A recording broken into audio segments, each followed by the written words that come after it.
PT परीक्षा स्थगित कर दी गई है। 26 जुलाई को यह परीक्षा होनी थी। बीपीएससी परीक्षा नियंत्रक राजेश कुमार सिंह ने नोटिस जारी किया है। नई तिथि की जल्द सूचना जारी होगी। तो ये बड़ी खबर, जहां 72वीं संयुक्त पीटी परीक्षा को लेकर के कि इसे स्थगित किया गया है। बीपीएससी ने नोटिस जारी कर दिया है। बता दें कि 26 जुलाई को परीक्षा होनी थी। नई तिथि की जल्द सूचना जारी हो जाएगी।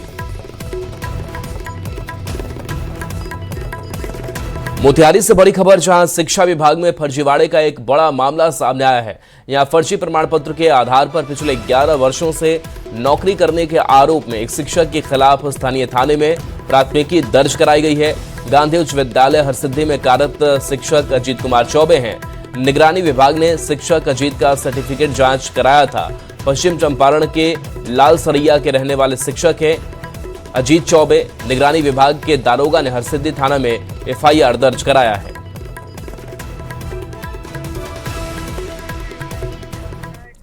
पटना से एक और बड़ी खबर, जहां मुख्यमंत्री सम्राट चौधरी की घोषणा का बड़ा असर हुआ है। महिलाओं की सुरक्षा पर पुलिस मुख्यालय का बड़ा एक्शन देखने को मिला है। राज्य भर में 1005 पुलिस दीदी टीम तैनात की गई है। 612 मंचलों पर कार्रवाई भी हुई है। 20 केस दर्ज किए गए हैं। स्कूल कोचिंग के बाहर पुलिस की निगरानी बढ़ी है। 1500 स्कूटी से पुलिस दीदी टीमें लैस होंगी। 783 गर्ल्स हॉस्टल की जांच हुई है।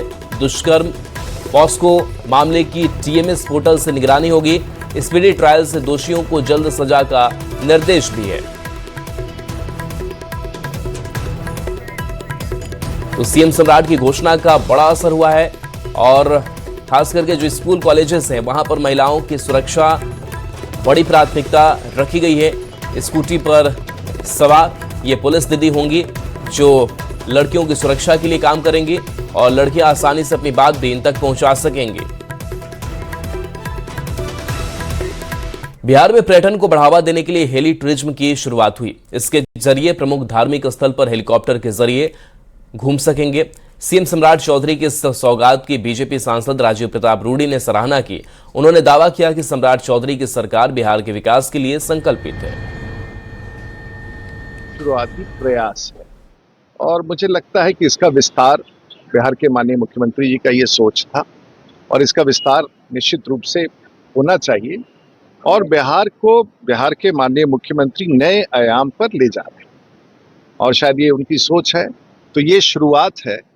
बहुत सारी चुनौतियां होती है एयर ऑपरेशन स्टार्ट करने में, तो उस चुनौतियों के बाद हमारे साथ माननीय मंत्री जी भी हैं। इन सब लोगों का बिहार सरकार में और जेडीयू के सहयोग के साथ ये तो शुरुआत है। आगे देखिए और क्या क्या कल्पना में है और क्या क्या माननीय मुख्यमंत्री जी का सोच है। केंद्रीय मंत्री गिरिराज सिंह ने विपक्ष पर क्षेत्रीय दलों पर जमकर निशाना साधा है। इस्लाम खत्म नहीं होगा, कयामत तक रहेगा के बयान पर पलटवार करते हुए उन्होंने कहा कि इस्लाम को कोई खत्म नहीं कर रहा है, लेकिन देश में कट्टरपंथ के लिए कोई जगह नहीं है। इस्लाम को कोई बर्बाद नहीं करेगा। इस्लाम कहाँ बर्बाद होने वाला है। इस्लाम एक अपना धर्म है, लेकिन किसी भी धर्म में कट्टरपंथियों का कोई स्थान नहीं। खबर पटना से है, जहां गुजरी बाजार के गुरु गोविंद सिंह सदर अस्पताल में नवनिर्मित 100 बेड का अस्पताल पूरी तरह सज धज कर तैयार है। आगामी 20 जुलाई को मुख्यमंत्री सम्राट चौधरी अत्याधुनिक सुविधाओं से लैस इस नए अस्पताल भवन का उद्घाटन करेंगे, जिसमें मरीजों के लिए 30 बेड का स्पेशल आईसीयू बनाया गया है। साथ ही सर्जरी, मेडिसिन, ऑर्थो, गायनी और यूरोलॉजी समेत कई गंभीर बीमारियों के इलाज की समुचित व्यवस्था की गई है। इसके अलावा मरीजों की सुविधा के लिए यहाँ पीपीपी मोड पर एक डायलिसिस सेंटर भी खोला गया है। माननीय मुख्यमंत्री द्वारा इस भवन का लोकार्पण 20 तारीख सोमवार को लगभग 11 बजे के आसपास प्रस्तावित है। हम लोग अपनी तरफ से हर रूम को, हर इन्फेक्ट ओटी वगैरह सबको भी सुसज्जित कर चुके हैं। इक्विपमेंट सारे लग चुके हैं और हमारे पेशेंट भी आने लगे। मतलब हम लोग ये कहना चाह रहे हैं कि हमको ये कार्यरत रूप में यह भवन उस दिन दिखना चाहिए और दिखेगा।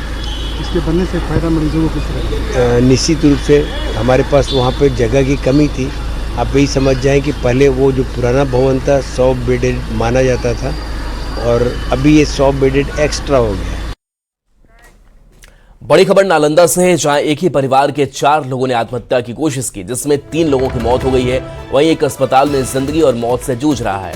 मामला चंडी थाना क्षेत्र के विशुनपुर गांव का है। जानकारी के मुताबिक पारिवारिक विवाद में चारों लोग ने आत्मघाती कदम उठाए। 2 लोगों ने फांसी लगा ली जबकि 2 लोगों ने जहर खाकर जान देने की कोशिश की। डीएसपी के मुताबिक ये पूरी घटना ससुर और बहू के बीच कथित अवैध संबंध से जुड़ा है। इसी बात को लेकर बेटे का अपने पिता से विवाद हुआ था। विवाद के बाद आक्रोशित होकर बेटे ने खुद भी जहर खा लिया और अपनी पत्नी को भी जहर खिला दिया। बेटे बहू की इस गंभीर हालत को देखने के बाद ससुर ने भी फंदा लगाकर आत्महत्या कर ली। वहीं परिवार के ही एक और शख्स ने भी जान देने की कोशिश की। इस घटना में 3 लोगों की मौत हो गई है, वहीं एक का इलाज जारी है। जानकारी मिला 3 बजे कि भैया भाभी ने जहर खा लिए हैं। छोटा भाई ने फांसी लगा ली है। यहाँ आए तो सुने कि पिता भी फांसी लगा के मौत हो है। किनकी मौत हुई है अभी? बहू के एक ससुर के। बहू के पिताजी का क्या नाम है? दिलेंद्र ताते। भाभी का गौरी देवी नाम है। कहाँ की घटना है? माधोपुर विशुनपुर चंडी थाना। घटना क्या कारण क्या पता चल पाया? कारण हमको कुछ समझ ही में नहीं आता है।